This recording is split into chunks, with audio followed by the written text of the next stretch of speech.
So, why do so many people watch sports?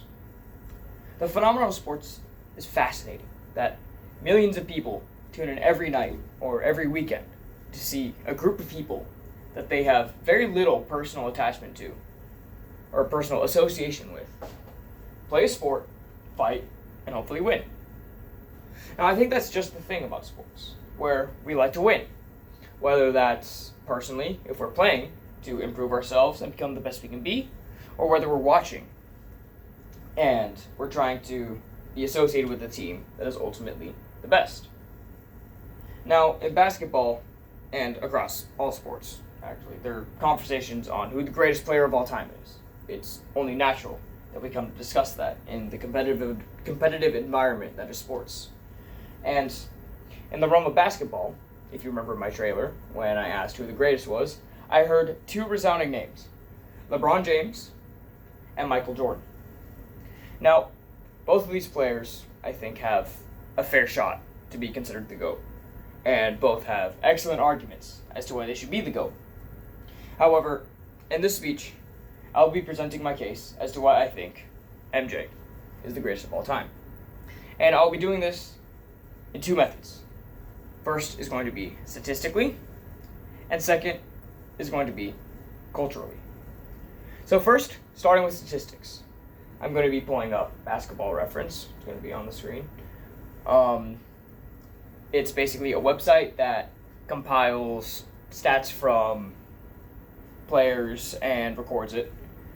And for all you non-basketball fans, I know this can look a bit daunting with a bunch of acronyms and numbers everywhere, but I'm going to simplify it into four main statistics. The first and most complicated of which is player efficiency rating, which is basically an overarching summary of how well a player does across their career, with positive attributes such as shots made, rebounds, and assists helping your score, and negative attributes such as turnovers and missed shots negatively impacting your score. Now, if we pull up LeBron James's per next to the league average, you see he is miles above the league average. And however, if we pull up Jordan's average, you can see it's much higher than LeBron's. Now moving on to the main three stats, which many people use when discussing sports, which are points per game, rebounds per game, and assists per game. You can see that Michael Jordan outright beats LeBron James in terms of points per game. However, LeBron beats Jordan in terms of rebounds and assists per game. However, I like to put a little asterisk next to this, and that asterisk is going to be teammates. You see, basketball is a team sport, and the people you play with make a huge difference as to your possible results. Now, LeBron James has been in the league for 21 years, one of the longest seasons of any player ever.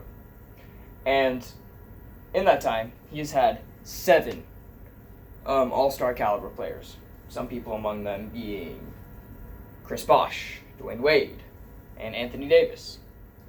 And with these group of people, he has won 4 rings over his career, and counting.